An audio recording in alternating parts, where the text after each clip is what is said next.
Olá, hoje é dia 13 de dezembro de 2012 e você está ouvindo a 48ª edição do Ainda Sem Nome, o seu podcast predileto sobre comunicação digital.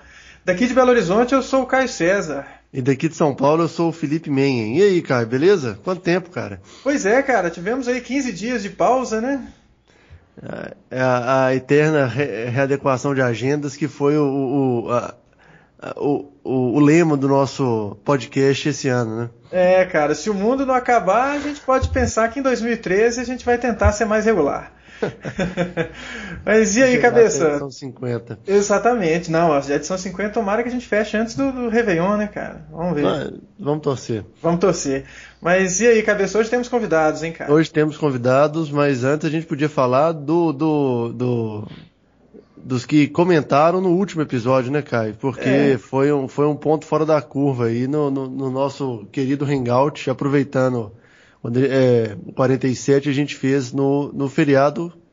Qual feriado foi aquele? Foi o feriado... Foi o dia do zumbi, não é? O que é? Isso. Isso aí. E aí a gente agradece aos comentários do Alexandre Stanislau, tá bem sumido, Didi Ramone, Everaldo Vilela, Ricardo Bizafra e provavelmente o Derp Account. Uhum. Exatamente, o Bruno Milagres, que comentaram no Hangout. No site, quem deixou a contribuição foi a Clarice, um comentário bem bacana, inclusive, o Narcero Filho e o Júlio César.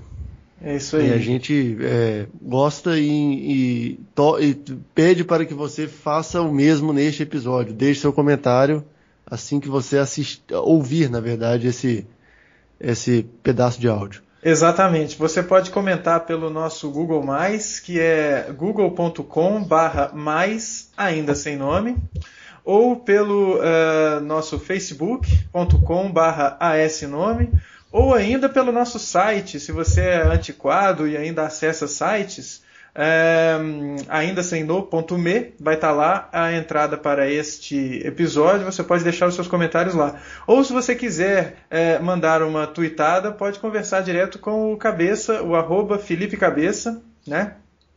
Isso. E se você quiser conversar comigo, o melhor lugar é o Google+, gplus.to/CaioCGO. E aí a gente vai se falando, né? Caio é o evangelista do Google+, né, Caio? Ah, cara, eu acho muito mais interessante, menos ruído, menos foto de criança e menos, enfim, chatices e dizeres de autoajuda. Então, mas as montagens estão lá também, cara. Não se engane. Tem, só que como é um negócio, não é assíncrono, né? Não é necessariamente rede, é mais legal, porque aí é só você não seguir essas pessoas. Então é bacana. Você pode continuar sendo amigo das pessoas sem segui-las. E isso é bacana. Isso aí. Mas isso aí. Vamos lá, cara. Hoje, como eu falei, eu estava atravessando aí o nosso ritmo. Nós temos um convidado e, poxa, como sempre, gente de peso aí, né? Exatamente. Estamos hoje para falar de duas pautinhas bem interessantes. O Zé Antônio Lima, que é editor assistente da Carta Capital. E aí, Zé, beleza? Beleza, tudo bem, Caio e Felipe, muito obrigado pelo convite. Bacana, cara, valeu, agradecemos você ter aceitado participar e espero que seja muito bacana, cara. Legal, também espero, eu que agradeço. Tranquilo, hoje nós temos dois assuntos bem interessantes e bem,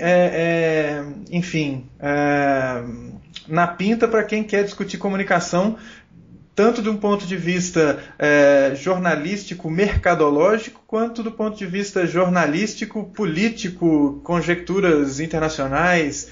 A gente vai falar do The Daily e a gente vai falar do Twitter da representação de Israel. São duas coisas bem, a princípio, antagônicas, mas que tem o elo aí da comunicação online. Cara, você tem iPad e assina o The Daily, Zé Antônio? Não, eu não tenho iPad, eu ainda não quis comprar por dois motivos, o preço e para não ficar ainda mais viciado em tecnologia. Então, com o meu celular, que não é uma maravilha, e o notebook, eu já estou, por enquanto, bem satisfeito. Cabeça, você assina o The Daily? Não, eu não assino o The Daily, Caio, mas eu também não tenho um iPad ainda.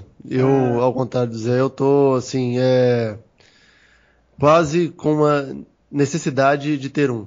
Aham. Mas enfim, às vezes eu sinto falta, embora eu tenha um outro tablet que cumpre bem uma parte da função. Isso é interessante. Eu tenho um iPad, mas não assino o The Daily. E, enfim, muito mais por uma questão de alinhamento filosófico, ideológico e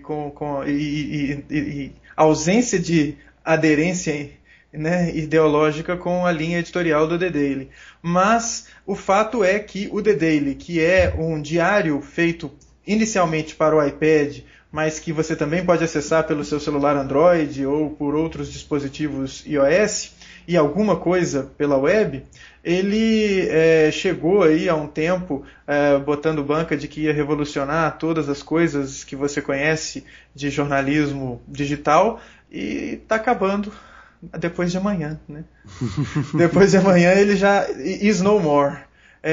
O The Daily é do conglomerado do Rupert Murdoch, que é o dono da Fox e etc., que é o News Corp, e foi investido uma boa quantidade de dinheiro para fazer o The Daily funcionar, mas, de acordo com os links que você tem aí nas notas desse episódio, eles estavam gastando em média $500 mil para por semana, né? Por semana para fazer o The Daily.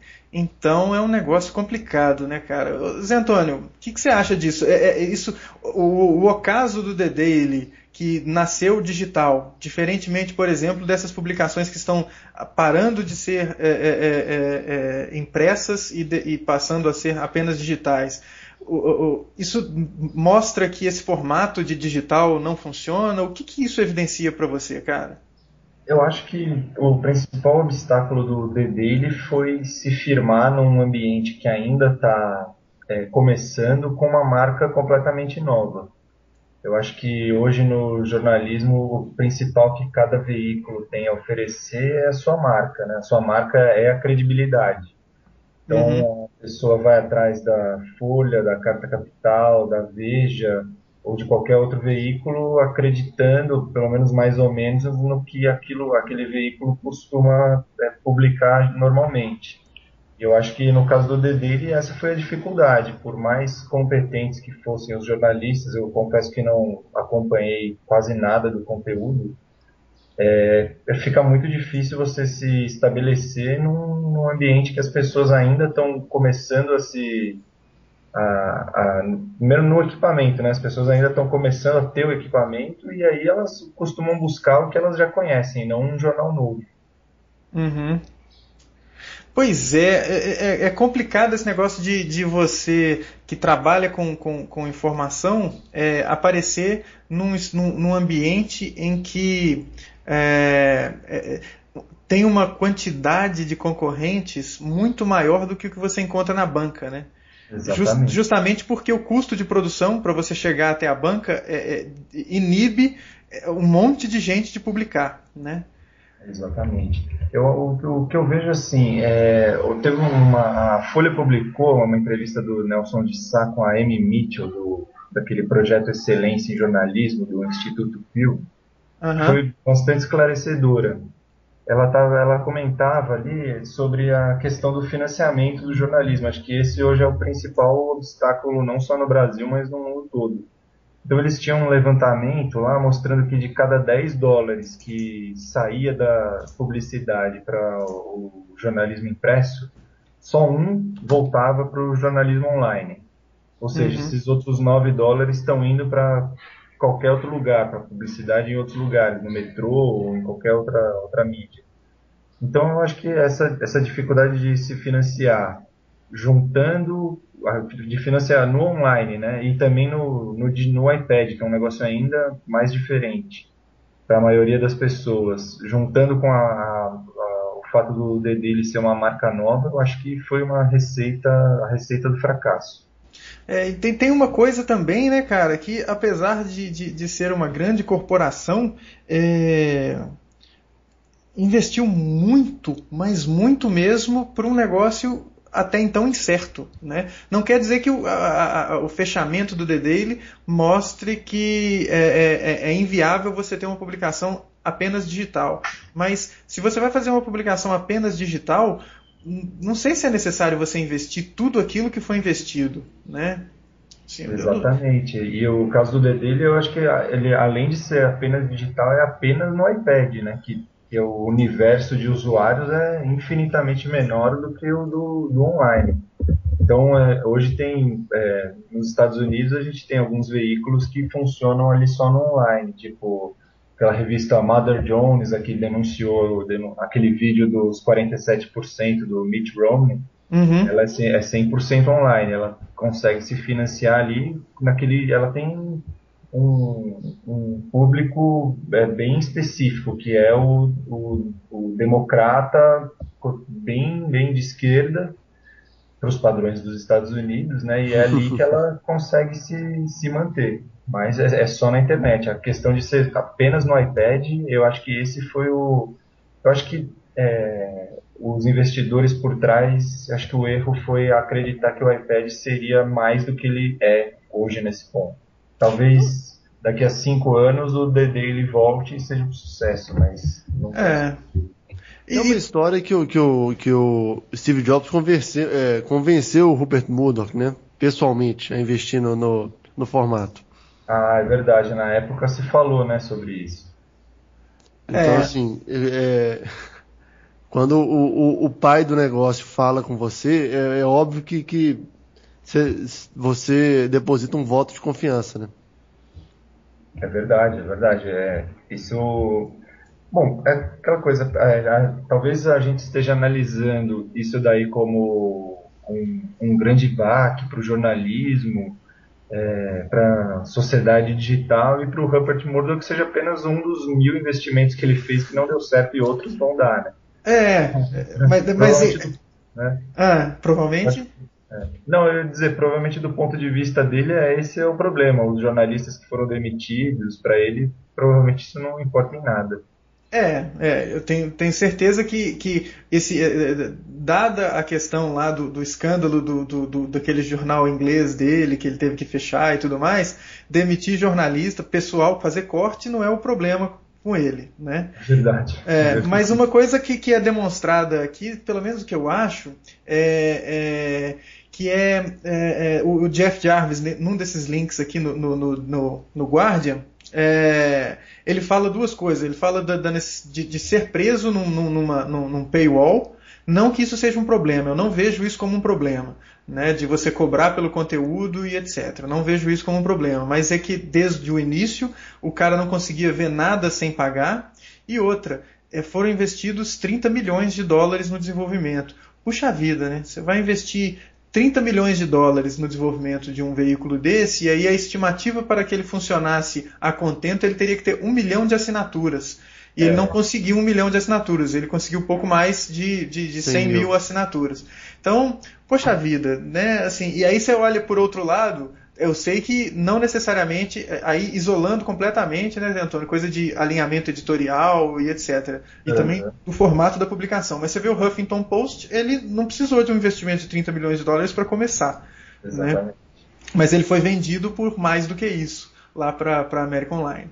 Exatamente. Acho que um outro ponto aí a se considerar, juntando com isso que o Jeff Jarvis falou, da questão de o leitor não ter nenhum tipo de experiência com o The Daily antes de assinar, que realmente eu não tinha pensado nisso, realmente é uma questão absurda, né? Hoje todos os jornais têm paywall, Folha, Financial Times, New York Times, o Haaretz, Israel, todos têm um limite ali que você consegue ver antes de assinar.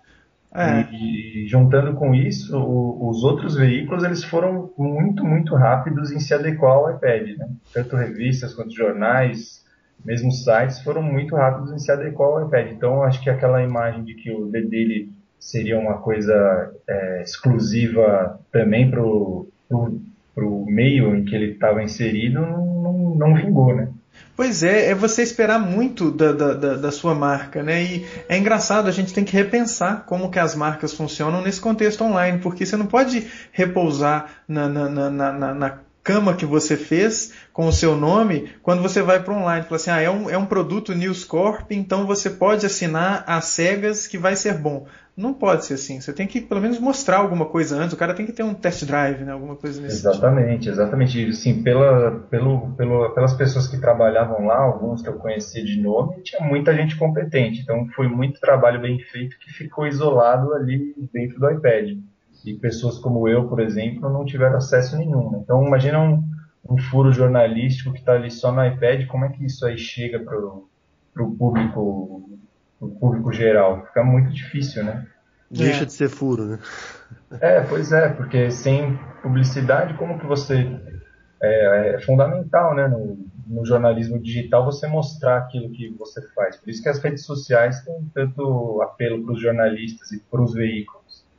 É muito difícil, sem divulgação, você mostrar o seu trabalho. Uma outra coisa que eu acho, assim, primeiro, se apoiar na fama ou no nome do News Corp é uma coisa controversa, porque o próprio Rupert Murdoch não é um cara dos mais queridos do planeta, né? Então aí você já fica um pouco com o pé atrás. Outra coisa que eu acho, assim, eu vejo não um público igual a gente, assim, que transita bem entre smartphone, tablet, papel e tela normal do computador. Mas não só é um jornal novo, em uma experiência totalmente nova, né? E isso pode afastar algumas pessoas. O comportamento que a pessoa tem no telefone e ela vai ter no tablet, para ela consumir notícia ali, ainda é um negócio que para a maioria das pessoas pode ser estranho ou pouco familiar, sabe? E eu acho que isso pode contar no final das contas.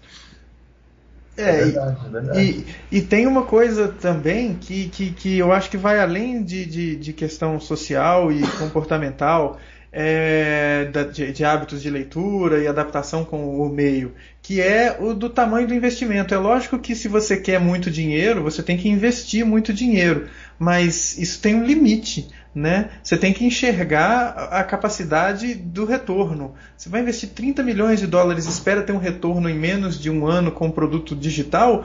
Não é assim que funciona. É lógico também que você não poderia fazer o The Daily no Blogspot. Não é isso que eu estou falando, né? Mas você pensar que, poxa vida, vamos começar, por mais que a gente seja News Corp, vamos começar fazendo uma coisa mais pé no chão, né, e não esperar um retorno tão grande em tão pouco tempo, né? Poxa, quanto tempo que as publicações tradicionais demoram para ter 1 milhão de assinantes? É um tempo absurdo, né? E não sei se tem, Zé Antônio, publicação brasileira desse tipo com 1 milhão de assinantes? Eu acho que não, porque aqui, que eu saiba, a maior circulação é da Veja, com cerca de 1 milhão. Pois é, contando banca mais assinante, né? Exatamente. E aí os números da carta eu não sei, mas as outras revistas não chegam, acho que nem na metade disso. Pois é. Certeza, mas que também a gente está falando de um público brasileiro que é bem diferente do americano, né? Mas para contrabalancear a gente tem menos concorrência no Brasil. Né? Exatamente. Mas o jornalismo não é tão consumido quanto a gente gostaria que fosse, né? Isso parece meio fato. Mas nem o jornal de 25 centavos ele tem uma tiragem desse tamanho, né? Acho que não. Pois é. Eu não sei qual o Destaque, por exemplo, que é o jornal que circula, começou aqui em São Paulo e hoje já está em várias capitais. Não tenho ideia de qual que é a circulação dele, mas eu acho que mesmo no Contando o Brasil inteiro, com suas edições diferentes, acho que não chega a 1 milhão. Cara, mas eu estava falando o seguinte, essa questão de comportamento... Eu acho que é importante, porque a gente não sabe nem, às vezes, assim, o jeito que você consome notícia num tablet. Eu vejo muita gente que não usa os aplicativos das publicações, vai no site, né? Ou então junta tudo em um feed e usa, sei lá, o Flipboard para consumir notícia, entendeu? Sim. Às vezes, até o próprio formato não era... Eu tô aqui conjecturando em cima de Senão vai ficar igual ontem o jogo de São Paulo com o Tigre, que o Tigre voltou para o segundo tempo e aí ficou um festival de chutes. Uhum. Não é isso que a gente está fazendo aqui. Por que o time não tinha voltado para o segundo tempo? Mas eu acho que, óbvio, tem o investimento. O jornal não é franquia do McDonald's, que você vai se pagar em 6 meses e depois disso é só alegria. Uhum. E lógico, o formato para esse consumo de notícia, ele podia ser estranho, entendeu? E não ser o estabelecido dentro dentro de um ambiente de um tablet, por exemplo. E também tem uma coisa, aí além da coisa do investimento, da espera de retorno, é o formato inicial, né? No começo o The Daily ele não tinha conversa, você não podia, por exemplo, repassar um link, não tinha um link para você recomendar para um amigo, né? Porque como é que a pessoa fica sabendo que existe uma publicação bacana que ela pode vir a assinar? Alguém pode compartilhar lá no Cara Livro, ou no Twitter, ou em qualquer outra ferramenta dessas, um link para uma matéria e o cara fala, poxa, que legal essa revista, não conhecia, deixa eu ler mais. E aí você lê mais, o que não era possível, e depois você assina. Então isso tudo atravancou o progresso do The Daily, né? Exatamente, eu acho que essa é a única forma que os veículos têm hoje de se manter ali no online. Eu sou um defensor ferrenho de que o conteúdo bom é o que vai fazer o jornalismo e os jornais se sustentarem a longo prazo. Só que, ao mesmo tempo, se isso é prioridade, você precisa conseguir transmitir esse conteúdo. E como você está dizendo aí, esse foi um dos problemas do DD, que é o ponto que a gente estava falando antes. Pode ser o conteúdo mais espetacular do mundo. Se você não consegue transferir, como que fica, né? Você está perdendo aquele seu produto, na verdade. Isso tem muito a ver. Semana passada teve o Media On, lá no Itaú Cultural, que é o Seminário Internacional de Jornalismo Online, que é feito. E um dos temas era o mobile, qual é o futuro da notícia. E aí tava o Pedro Doria do Globo e o Terence Reis da Ponto Mob. Então, assim, tava um cara que fornece conteúdo e um que trabalha plataformas para isso, né? Uhum. E uma coisa que o Pedro Doria falou que eu achei muito legal é o seguinte, que a qualidade do jornalismo, ela ainda é a principal ferramenta para você conseguir oferecer alguma coisa, entendeu? Se o jornalismo for ruim, você não vai conseguir nada. Então, assim, pode ser a mídia que for, mas a qualidade da informação, ela tem que ser levada em conta e ela é um fator muito, muito pesado nessa equação. Exatamente. Eu acho que aqui no Brasil já tem um problema particular. Como sempre, né, o Brasil tem um problema que é só dele. Então, que eu acho que é essa questão. O jornalismo de qualidade, como estava dizendo o Pedro Doria e a gente estava dizendo aqui antes, ele disputa não só publicidade, como os cliques, que é a forma de monetizar que usa-se hoje, com o conteúdo mais precário possível, que é aquela coisa são flagras montados, mulher, notícias de celebridades, inclusive não notícias, como aquelas de animais, um animal que fez não sei o que, bichos fofinhos, mundo bizarro. Uhum. E o que eu estava dizendo, a questão do Brasil são os portais, né? Hoje, uma boa parte da publicidade vai para os portais. E aqui, sem citar nomes, mas acho que todos os portais usam essa questão é um conteúdo que eu diria que é meio precarizado. Então não se aquilo fosse um jornal publicado, a maioria daquelas chamadas que estão ali na home do portal não estariam ali. Só que os portais no Brasil são conta-cliques. E a publicidade também é conta-clique. Então a publicidade está indo para esse conteúdo precário e o conteúdo bem feito, caro para ser feito, que a reportagem, está ficando em segundo plano. Então a gente está indo para um caminho ainda mais problemático, eu acho. É uma pena que num espaço em que é tão barato você distribuir a informação, fica desencorajador você produzir informação de qualidade, né? Porque é muito mais fácil você fazer Ctrl-C, Ctrl-V de uma galeria, sei lá, do Entertainment Weekly lá, ou alguma coisa nesse sentido, e ganhar os cliques, né? Mostrando os cortes de cabelo da Angelina Jolie, né? Exatamente. E assim, se os próprios veículos... É que é muito difícil, seria um acordo corporativo de mudar a filosofia dos portais. Isso jamais vai acontecer, né? Mas se acontecesse, eu não tenho a menor dúvida de que seria bom para os jornalistas, para o jornalismo e para o país como um todo, e para as empresas que conseguiriam financiar jornalismo de boa qualidade, né? E não galeria da Graciane que tá um abdômen tanquinho, né?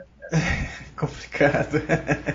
E isso é uma coisa de bastante longo prazo, né, cara? Demanda educação, porque se faz esse conteúdo precarizado, é porque, se faz esse conteúdo precarizado, é porque tem pupilas querendo olhar isso, né? As pessoas estão querendo olhar isso.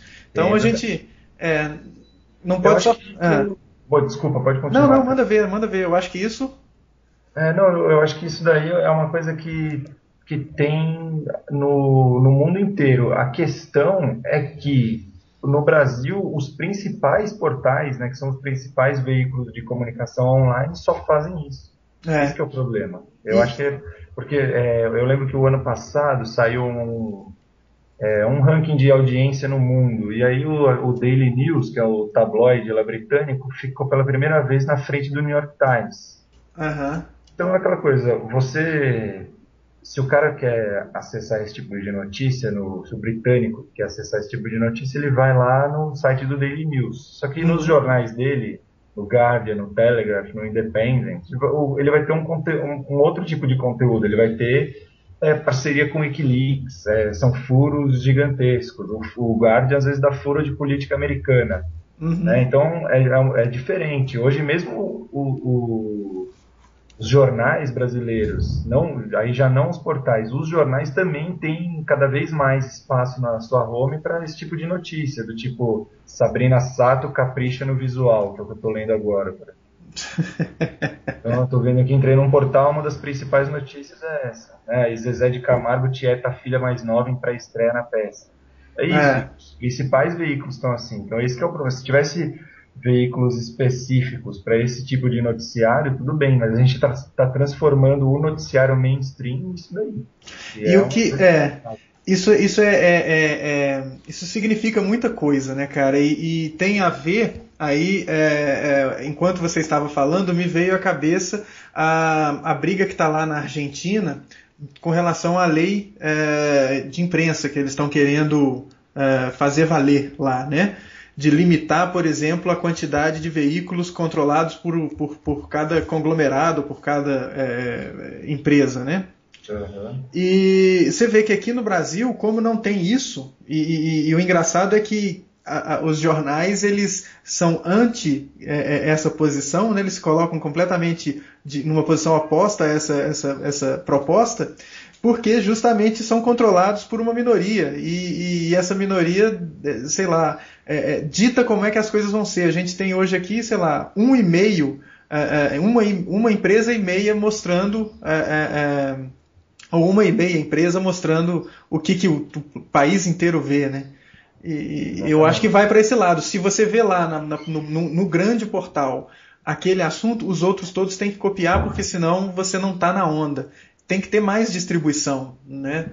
É verdade.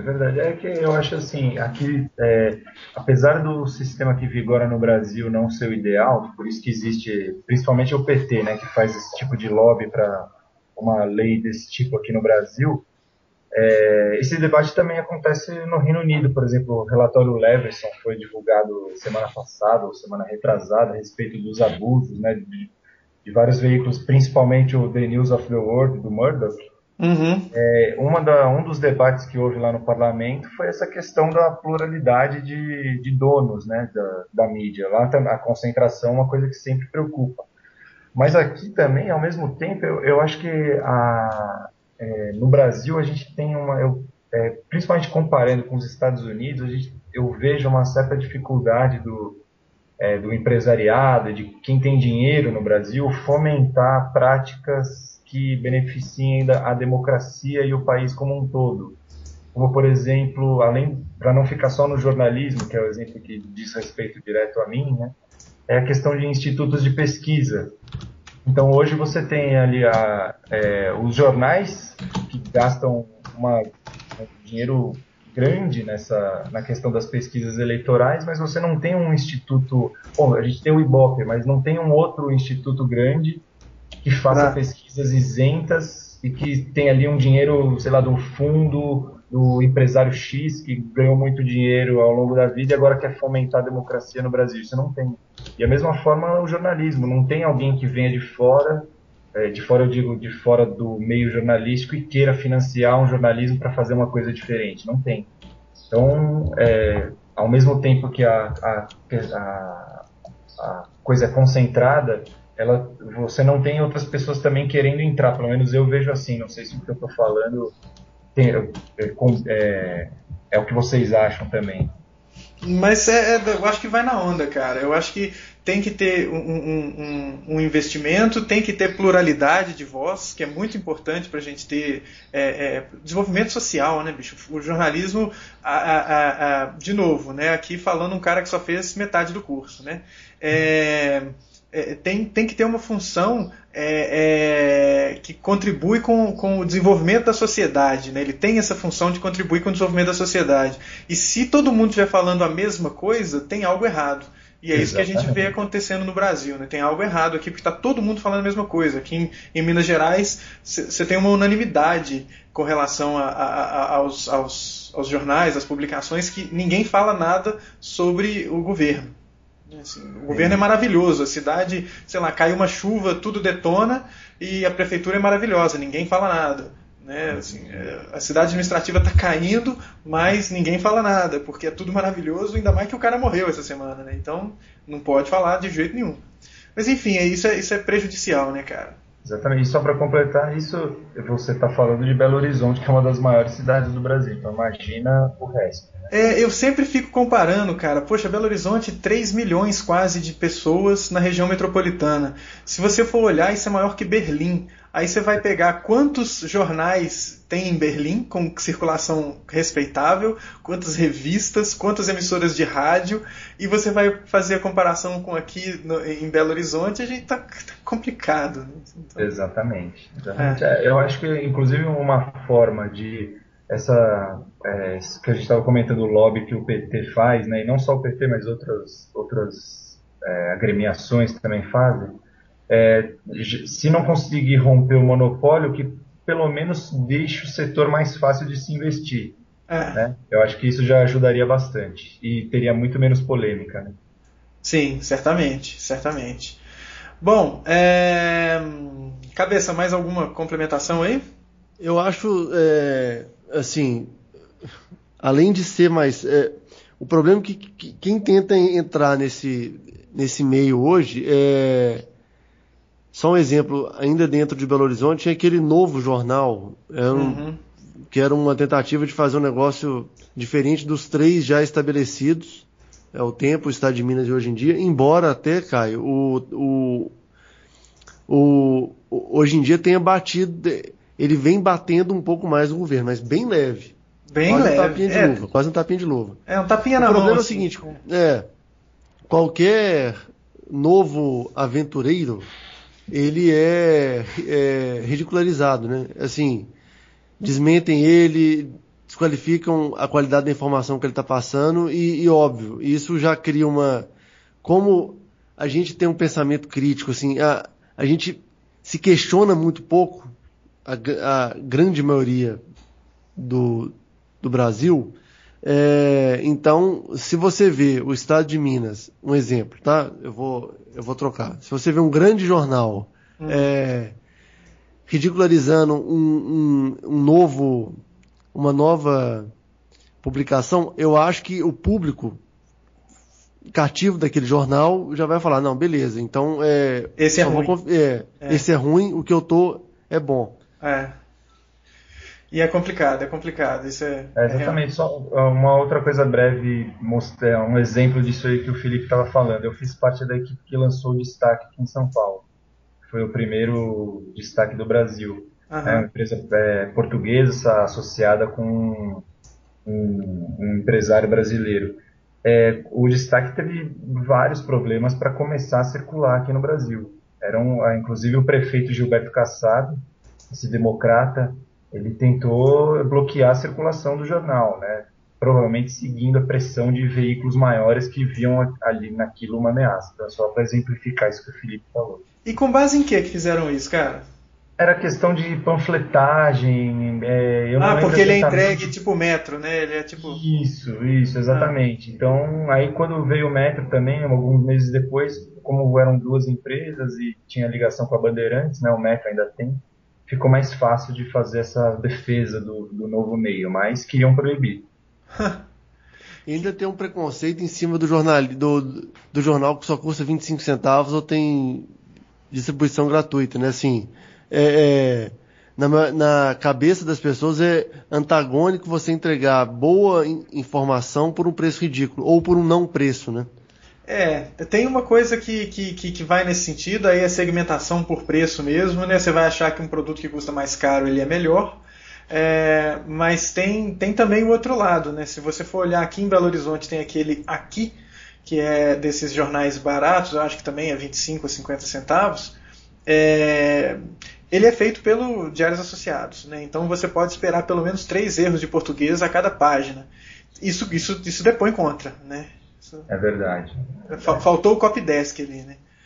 Mas enfim, eu acho que esse é um assunto que dá pano para manga, né, Zé Antônio? E talvez dê para você, se a conversa foi boa, voltar depois para falar mais. Mas claro, só convidar que eu participo. Bacana. A gente tem outro assunto na pauta, nesses últimos minutos que nos restam aqui, que é um negócio que aconteceu já há uns 15 dias, mais ou menos, né? Um pouquinho menos do que isso. Não mais, dá quase um mês isso, né? Que é o Israel anunciando que vai bombardear a faixa de Gaza pelo Twitter, né? Então tem um Twitter lá que foi replicado pela Mashable, que é bem interessante, né? Que fala assim, olha, se tiver algum líder do Hamas aí lendo a gente, é melhor que você não coloque a cabeça acima do chão, porque nós vamos bombardear. Né? Exatamente. Isso levantou um monte de conversa, né, cara? E como você tem essa editoria aí como uma das suas especialidades, quais são os seus 2 centavos sobre o assunto, cara? Foi o seguinte, existe essa conta aí, IDF Spokesperson, né, que é o porta-voz do exército israelense, que ele é comandado por um grupo de jovens militares que conseguiram convencer seus superiores de que vamos chamar a guerra online também era importante. Então, de uns anos para cá, o exército de Israel começou a investir nisso, deu uma certa... começou a financiar mesmo. Hoje quem comanda é uma belga, uma imigrante belga de 26 anos, chamada Sasha Dratwa. E aí eles fizeram diversos anúncios. Esse não foi o único que essa conta de Twitter fez. Inclusive, quando o assassinato do líder do Hamas, o Ahmed Jabari, que deu início a toda a confrontação, ele foi anunciado por essa conta também. Eles colocaram um vídeo no YouTube e tweetaram. E logo em seguida começaram a anunciar o ataque. E aí o Hamas fez a mesma coisa. Tem um Twitter do Al-Qassam Brigade, que é o braço armado do Hamas, que entrou em conflito no Twitter com essa conta do Exército de Israel, dizendo nossas mãos vão encontrar seus líderes onde eles estiverem. E a briga foi se dando aí. Isso acontece por 2 motivos. Primeiro porque nessa questão Israel-Palestina a questão da propaganda é fortíssima.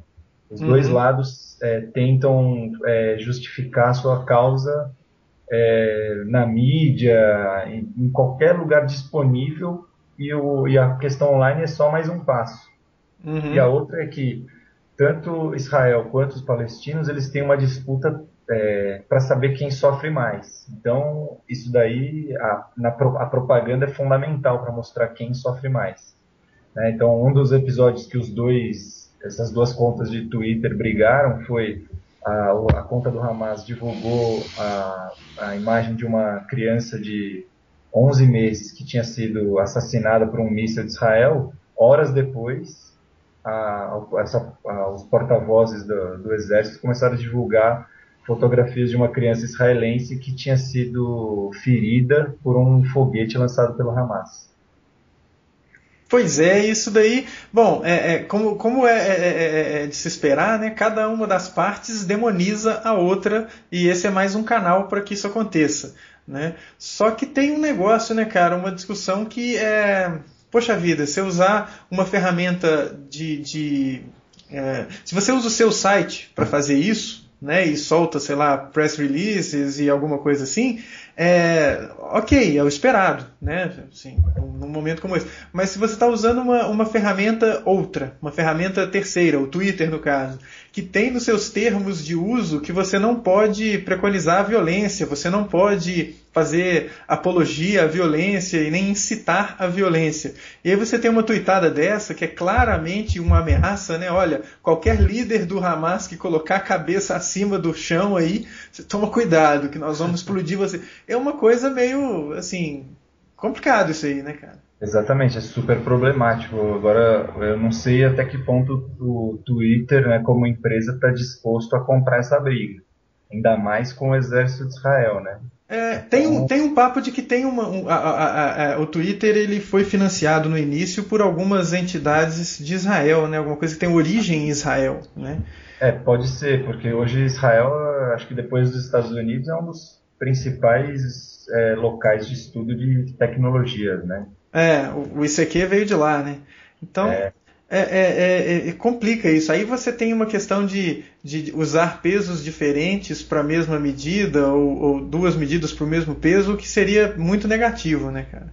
Exatamente. Como seria preciso monitorar todo esse tipo de conta, né? Não só as oficiais, eu acho, como as não oficiais. E hoje eu sei que o Talibã, inclusive, tem uma conta no Twitter que fica divulgando bomba do lado da estrada mata não sei quantos da ISAF, né, que é a força multinacional que está lá. Então você teria que tirar todos esses, mas sempre sobraria algum. E aí o Twitter ia ser acusado de favorecer tal grupo ou tal país. Eu não sei nem se eles têm estrutura para esse tipo de coisa, para controlar esse tipo de coisa. Né? Talvez eles tenham que adotar uma postura mais Google de espere os outros denunciarem, né? Assim. Exatamente. E criar esses mecanismos, né? Porque hoje a denúncia do Twitter eu não tenho certeza de quão eficaz ela é. Diga lá, cabeça. Não, era só essa questão da denúncia e fazer esse policiamento de conteúdo. O problema também, assim, além de você correr o risco de você ser acusado de favorecer lado A ou lado B, isso para uma plataforma que teoricamente ela é livre, né? E enfim, você pode fazer sua voz valer com 140 caracteres.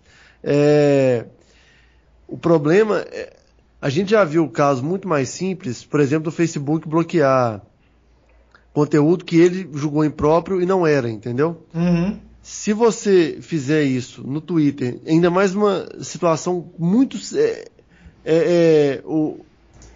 muito sensível essa questão do conflito lá. Isso, né? Exatamente. Se você der um passo fora da linha, vai dar um problema gigante. Então, eu acho que a postura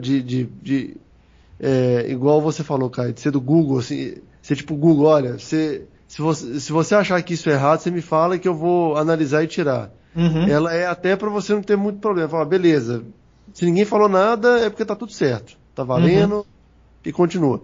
E a outra coisa, eu nunca vi nenhum conteúdo ou nenhuma conta no Twitter ser bloqueada por reclamação de usuário.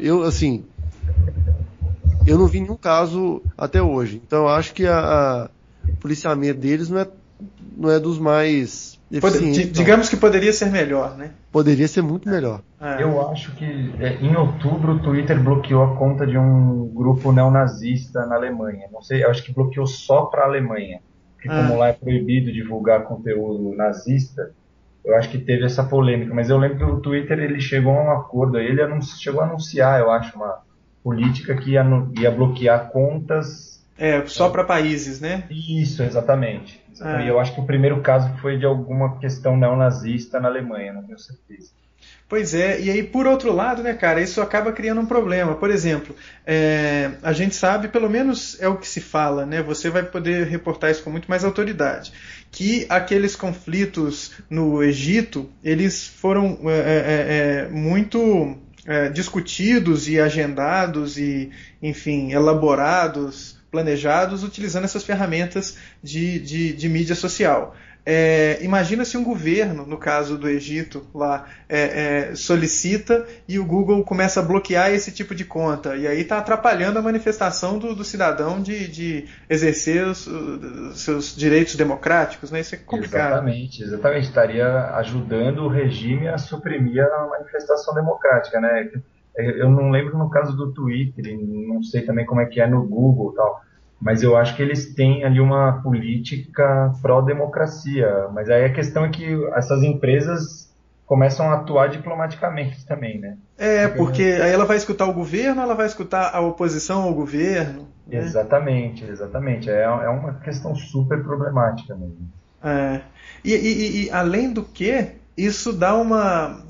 Enfim, dá um desdobramento monstruoso. Mas tem uma coisa também, né, Zé Antônio, que qual é a eficiência disso? Você que cobre Oriente Médio, qual que é a eficiência desse tipo de ferramenta? Isso surte o efeito? Surte algum efeito? Ou essas contas elas estão pregando para o coral já, né? Assim, quem segue já compactua, então tá. Como é que é? Isso você diz da questão de Israel e Palestina? Exatamente, da representação do Hamas e da representação lá do exército israelense. Eu acho assim, tem muito desse fator, dessa questão que você disse, eles estão pregando pro coral, né? Quem vai retweetar esse tipo de informação provavelmente é o cara que está alinhado com um dos dois lados. A questão é que eu acho que para o jornalismo ela é interessante porque você consegue ter ali rapidamente, né, num estalar de dedos, a posição dos dois lados, que serve eu não acho que dê para usar nenhuma dessas duas pontas como fonte jornalística, mas aquilo pode ser uma base para você começar a sua apuração. Então, se o Hamas está dizendo aquilo e o exército de Israel está dizendo aquilo, você usa aquelas duas coisas para ir buscar a verdade, que nesse caso é sempre difícil, né? Mas é possível e, no mínimo, você tem a posição dos dois lados. Mas eu acho que na questão de fazer proselitismo, assim, eu acho que realmente não convence ninguém, não. Eu acho que ela mais prega para convertido. E talvez seja essa coisa de você tem um valor, né, que é o de vir uma foto que você não teria como ter um jornalista no local, tem uma foto de um acontecimento. Óbvio que você não tem também a garantia de que aquela foto é verdadeira. Mas a gente também não tem a garantia de que a foto é verdadeira quando ela é publicada num jornal, né? Exatamente. Mas você está ali uma visão in loco, alguma coisa, a criança morta, ou a bomba que explodiu, ou você de certa forma, você não está falando com o cara, mas o cara está falando com todo mundo. Então você pode pegar a fala dele e correr atrás, né? E tem o valor de provocar a reverberação, né? Assim, muita gente retweetando, isso vai chegar para uma galera que não necessariamente é o coral. Aí já expandiu, né? Exatamente, é verdade. Enfim, de forma alguma, isso minimiza a importância de alguém para filtrar a coisa, né? Como o Cabeça colocou na nossa pauta aqui, o valor do jornalista, né? A importância do jornalista. Ele continua sendo bastante importante na contribuição para a compreensão do cidadão, né? Assim, eu acho que, e aí voltamos àquela coisa que a gente já discutiu antes, que é a necessidade da gente ter pluralidade. Quanto mais gente falando, talvez o cidadão vai conseguir construir um raciocínio mais coerente na cabeça dele. Né? Só o que eu acho, cara, quando eu falei desse, até um post que, enfim, vai estar nas notas do episódio, essa questão do valor do jornalista, que ele não é necessário. O fato de ter um jornalista não significa que a informação vai ter qualidade, entendeu? Esse é o ponto. Sim, vide a informação do novo corte de cabelo da Sabrina Sato lá. Exato, e tudo que a gente falou hoje. Mas, enfim, ele talvez seja ele é necessário para fazer essa filtragem, embora hoje também o leitor possa fazer por conta própria. Nesse caso específico de Israel e Palestina, como o contexto histórico é importantíssimo para entender, o papel do jornalista é ainda mais fundamental, né? Porque exatamente. o cara tá ali no Twitter, começa a ver essas duas contas, o cara não conhece muito, pessoa ali, sei lá, de 15, 16 anos, até entender tudo, é bem complicado, né? Então, só pela Wikipédia o cara não consegue entender, até porque a Wikipédia tem seus problemas também. Cara, é excelente você ter citado a Wikipedia, Zé Antônio, porque eu estava pensando exatamente nisso, porque a gente, quando eu, sei lá, estou dando minhas aulas e falando o poder do cidadão, você vai lá, consulta, muda, em verbetes como esse, ou em termos como esse, ou em assuntos como esse, do conflito lá no Oriente Médio, ou em Israel, você não tem como afirmar que o que está ali na Wikipedia não é enviesado. Então, é necessário algum suporte extra. E aí, fazendo um gancho com o nosso primeiro assunto, ou pelo menos parte dele, se esse suporte extra vem de um veículo que você sabe claramente qual é a inclinação desse veículo, a coisa fica um pouco mais fácil para você desenhar o contexto geral na sua cabeça, né? Exatamente, é verdade, você tem toda a razão. Então, se fosse o caso de você... Se fosse não, né? Se a gente tivesse os veículos que têm inclinação declarando as suas inclinações ou seus endossos de forma mais clara, né, seria mais fácil para o cidadão saber de onde que ele está buscando a informação dele e sem falar que, sei lá... enfim, sem assinar embaixo de uma informação que ele tem como verdade, mas que não necessariamente é a inclinação da empresa de comunicação. Né? É verdade, só para terminar, essa questão de Israel e Palestina, ela é polêmica no mundo inteiro, inclusive aqui no Brasil, porque a gente tem falando a grosso modo, né, essa questão aqui no Brasil é meio nublada ainda pelo que existia no tempo da Guerra Fria. Então, repito, a grosso modo, quem é mais de direita seria mais alinhado aos Estados Unidos, seria mais favorável a Israel. A Israel, exato. E quem é mais à esquerda seria mais alinhado à Palestina, por ser contrário aos Estados Unidos. São posturas que hoje já estão completamente fora da realidade, né? Hoje a questão é um conflito que já vai daqui a pouco fazer 70 anos. O ideal é que as pessoas sejam pró-Israel e pró-Palestina, para conseguir a solução dos dois estados, que é a única forma, na Palestina, de aquilo ali acabar sem mais sangue, mais guerras. Né? Complicado, né, cara? E como você disse, uma coisa bem interessante é o papel diplomático de uma ferramenta de mídia social como o Twitter, né? Agora tem essa outra variável aí, né? Eles não podem tomar qualquer decisão porque, sei lá, esse terreno é muito arenoso, né? Exatamente. Quando teve a questão daquele vídeo a inocência dos muçulmanos, né? Inclusive aqui no Brasil ficou essa disputa, meio que o Google querendo dizer para a justiça o que era ou não constitucional, né? Meio bem estranha, né? Mas em termos de alfabetização digital, eu acho que o judiciário ele ainda precisa se capacitar, né? Muito. Mas bacana. Cara, Zé Antônio, muito legal essa conversa, hein, bicho? A gente podia ir mais aqui, mas eu imagino que vai atrapalhar os dias de trabalho aí de todos, né? Apesar que podia ir mais mesmo, mas eu gostei bastante e espero novos convites, hein? A casa está sempre aberta. Isso, chamaremos, cara, e foi muito legal. Legal, muito obrigado pelo convite e pelos comentários, sair mais inteligente. Agora, Caio, a gente sempre promete 2 novos seguidores, hein? Pois é, cara, isso é um compromisso que a gente tem no Ainda Sem Nome, então lá na sua conta Zé Antônio Lima no Twitter, garantido, bicho, até a semana que vem você vai ter 2 novos seguidores em virtude da nossa tremenda audiência. Bem legal, não, e aí eu vou divulgar também, né? Divulga lá e pode chamar a galera para conversar. Todos podem comentar. Você pode, se o Zé Antônio falou alguma coisa que você quer interagir com ele, vai lá no @Zé Antônio Lima, ou no @Felipe Cabeça, ou no gplus.to/CaioCGO, ou no aindasemno.me.